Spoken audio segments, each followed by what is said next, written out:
इस मूवी की शुरुआत में हमें इनान नाम के किलर के बारे में बताया जाता है जिसने अपनी लाइफ में आज तक एक भी फाइट नहीं हारी और ना ही उसे हराने वाला पैदा हुआ। वो बहुत बेहतरीन तलवारबाज था एंड वो फाइट के दौरान कुछ ऐसे स्पेशल मूव्स का इस्तेमाल करता था जिसे कॉम्बैट मूव कहा जाता था। लेकिन अफसोस की बात ये थी कि उसे एक ऐसी दिल की बीमारी थी जिसका कोई भी इलाज मौजूद नहीं था। गाँव का एक वैद्य उसे चेक करके उसको ये बताता है कि अगर उसने फाइट के दौरान कॉम्बैट मूव का इस्तेमाल किया तो इससे उसकी जान जा सकती है। उसका इलाज एक स्पेशल तरह की जड़ी बूटी से हो सकता है एंड वो जड़ी बूटी एक माउंटेन पर मौजूद है जहां पर जाना बिल्कुल इम्पॉसिबल है क्योंकि वहां पर बहुत सारे डकैत रहते हैं। इनान को पकड़ने के लिए इनाम भी रखा गया था एंड इसी वजह से इनान उस वैद्य को अपना पता किसी को भी बताने से मना करके वहां से चला जाता है। लेकिन उस वैद्य ने इनान का पता डर के मारे कुछ लोगों को बता दिया एंड वो लोग इनान को मारने इनान के पास चले गए एंड उन्हीं में से एक लड़की भी थी जिसके पास एक स्पेशल तरह की पावर थी कि वो अपनी आंखों से सामने वाले को काबू में कर सकती थी।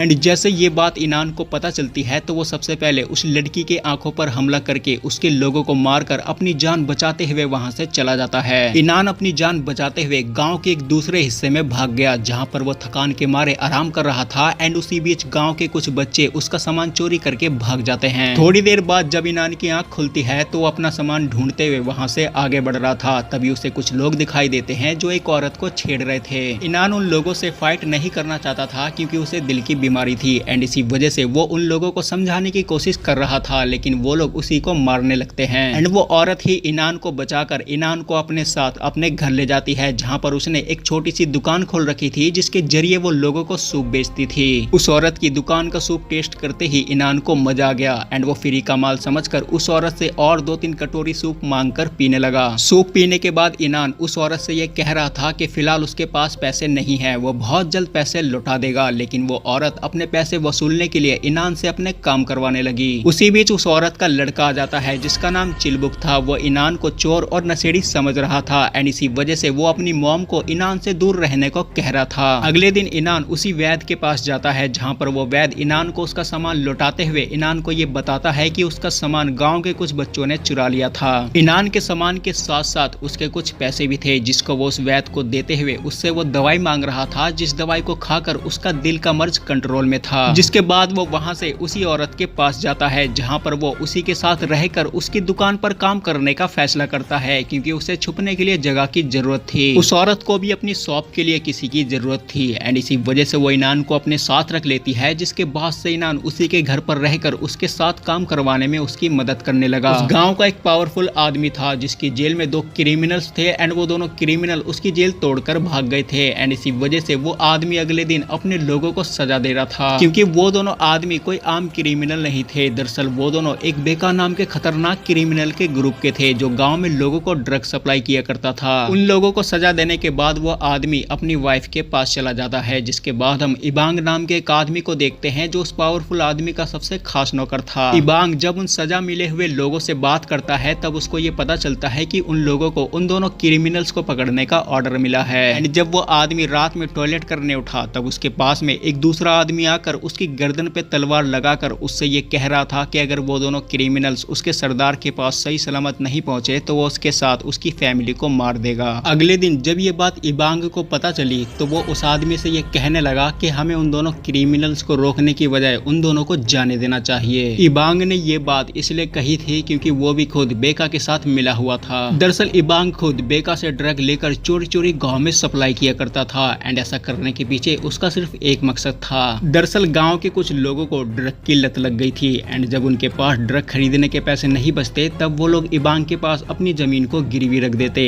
एंड जब वो लोग इबांग के पैसे नहीं लौटा पाते तो इबांग उनकी गिरवी रखी हुई जमीन पर कब्जा कर लेता। बेका के उन दोनों आदमियों के पकड़े जाने की वजह से बेका ने इबांग के ऊपर दबाव बनाया एंड इसी वजह से इबांग ने अपने बॉस के पास अपने एक आदमी को जानबूझकर भेज दिया था ताकि वो उसको डरा सके। वो दोनों क्रिमिनल चिलबॉक की मॉम के शॉप पर सूप पी रहे थे। उसी बीच चिलबॉक आ जाता है जिसने उन दोनों में से एक आदमी को पहचान लिया था जिसने उसके फादर को मारा था। वो दोनों आदमी सूप पीते पीते चिलबॉक और उसकी मॉम को बातों बातों से परेशान करने लगे एंड ये चीज देखकर चिलबॉक को गुस्सा आ गया एंड वो अपने फादर के मारने वाले आदमी के पास जाकर उसे मारने की कोशिश करने लगा लेकिन अफसोस वो नाकामयाब हो गया। जिसके बाद उन दोनों में से एक आदमी चिलबॉक का एक हाथ काटने ही जा रहा था लेकिन उसी बीच इनान पहुंच गया जो उसको ऐसा करने से उसे रोक लेता है। वो दोनों इनान को फट्टू समझ रहे थे, लेकिन इनान अपनी असली पावर दिखाते हुए उन दोनों को अपने एक ही वार में खत्म कर देता है, जिसके बाद इनान खुद ही उन दोनों को दूसरी जगह पर ले जाकर दफन करने लगा। फिर अगले दिन इबांग को जब ये बात पता चली कि वो दोनों क्रिमिनल्स अभी तक सही सलामत नहीं पहुंचे, तब वो खुद ही उनकी तलाश करने निकल पड़ा। वो उन दोनों की तलाश करते करते चिलबॉक की मॉम सेन होंग की शॉप पर पहुंचा।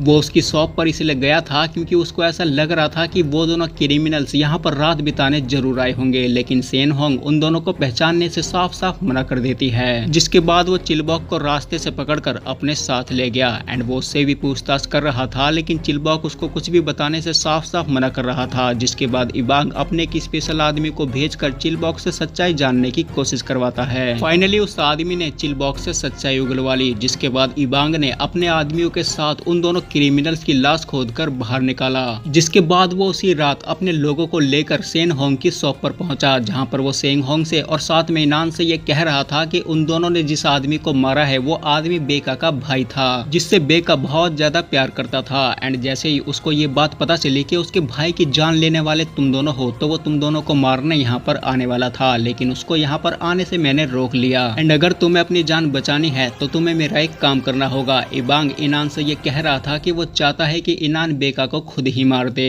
बेका को मरवाने के पीछे इबांग का सिर्फ ये मकसद था ताकि वो उसके मरते ही उसकी जगह ले सके एंड वो उसके आदमियों के साथ मिलकर गांव में इजीली ड्रग सप्लाई कर सके। इस काम के लिए वो इनान को लालच देते हुए उसको ये कह रहा था कि वो पहाड़ी के ऊपर जाकर उसके लिए जड़ी बूटी लाएगा। साथ में वो उन दोनों को ये भी बता रहा था कि बेका को जैसे चिलबॉक के बारे में पता चला तो वो चिलबॉक को मार देगा। ये सुनते ही अगले दिन सेन होंग इनान के सामने झुककर अपने बच्चे को बचाने की भीख मांगने लगी। इनान सबसे पहले वेद के पास जाकर इबांग की डिटेल लेता है, जिसके बाद वो फाइनली बेका के पास पहुंचता है, जहां पर वो उससे फाइट करके थोड़ी ही देर में उसको मार देता है। बीमारी की वजह से इनान की हालत फाइट के दौरान बहुत ज्यादा खराब हो गई थी, जिसे मारने के लिए इबांग बेका के लोगों को अपने साथ लेकर रास्ते में पहुंच गया था। उसने उन लोगों को अपने साथ ये कहकर लाया था कि बेका मर चुका है एंड अगर उन लोगों ने इनान को भी मार दिया तो अगला सरदार उनमें से कोई एक इंसान बन जाएगा। इनान अपनी पूरी पावर का इस्तेमाल करके उन लोगों से लड़ रहा था। वो वहां पर काफी लोगों को मार तो देता है, लेकिन उसकी हालत पहले से खराब थी एंड इसी वजह से वो थोड़ी देर बाद ही बेहोश हो जाता है। एंड इबांग उसको जंजीरों से बांधकर अपने साथ ले गया। फिर थोड़ी देर बाद जब इनान को होश आया तो उसके पास में एक आदमी आता है जो उसको ये बता रहा था कि उसने चिलबॉक को मार दिया है एंड अब वो फाइनली उसको मारने आया है। ये सुनते ही इनान को इतना ज्यादा गुस्सा आया कि वो जंजीरों से बंधी हुई हालत में ही उस आदमी को मार देता है। उसी के सामने इबांग का सबसे खास तलवारबाज था, जो जानबूझकर इनान को आजाद करके उसको अपने साथ फाइट करने की चुनौती दे रहा था। उसने इनान से ये वादा किया कि वो फाइट के दौरान 10 दाव पेज का इस्तेमाल करेगा एंड उसी बीच वो इनान को मार देगा। लेकिन 7-8 तक पहुंचते पहुंचते इनान ने ही उसको मौत के घाट उतार दिया। जिसके बाद इनान चिलबॉक की लाश लेकर उसकी मॉम के पास पहुंचा, जिसको देखकर उसकी मॉम बहुत ज्यादा रोने लगी। थोड़ी देर बाद वो इनान को अपने जमा किए हुए पैसे देते हुए उससे ये कह रही थी कि चिलबॉक की मौत में जो भी इंसान शामिल है उसे जान से मार दो। जिसके बाद अगले दिन वो लेडी भी इनान की तलाश करते हुए इबांग के पास पहुंच गई थी, जिसकी एक आंख पर इनान ने हमला कर दिया था। वो औरत इबांग के साथ मिलकर इनान को मारने का प्लान बना रही थी, लेकिन उसी बीच इबांग के घर के बाहर इबांग को मारने के लिए बेका के कुछ लोग पहुंच गए थे, क्योंकि इबांग ने उन लोगों को भी ये कहकर धोखा दिया था कि उन लोगों में से कोई एक आदमी सरदार बनेगा, लेकिन फाइनली ऐसा कुछ भी नहीं हुआ था। वो औरत इबांग की मदद करने के लिए पूरी तरह तैयार थी, लेकिन इतने में बाहर इनान पहुंच गया, जिसने बाहर खड़े लोगों को कुछ ही मिनटों में स्वर्ग के दर्शन करा दिए। थोड़ी देर बाद फाइनली उन लोगों को मारकर इनान अंदर आ गया। अंदर आते ही उस लेडी के साथ साथ उसकी टीम भी उसको मारने के लिए उसके ऊपर टूट पड़ी। इनान ने फाइट से पहले उस वेद की दी हुई दवाई को खा लिया था, जिसको खाने से उसके दिल का दर्द कंट्रोल रहता था, लेकिन प्रॉब्लम ये थी कि उस वेद ने उसे एक गोली खाने को कहा था, लेकिन इनान ने उसको एक साथ पूरा खा लिया था। इनान ने उस रात कुछ ही देर में उस औरत के साथ साथ बाकी हजारों लोगों को मार गिराया, लेकिन वो खुद भी घायल हो गया था क्योंकि उसने भारी मात्रा में दवाई का सेवन कर लिया था। उसे वैद ने और सेन होंग ने बचाया और अपने साथ ले गए। एंड ये सारी बातें वैद कहानी के रूप में गांव वालों को बता रहा था। एंड वो कहानी कंटिन्यू करते हुए गांव वालों को ये बताता है कि बेका के मरने के बाद गांव का एक आदमी पहाड़ी पर गया एंड उसे वो जड़ी बूटी मिल गई, जिसकी मदद से उन लोगों ने इनान को बचाया।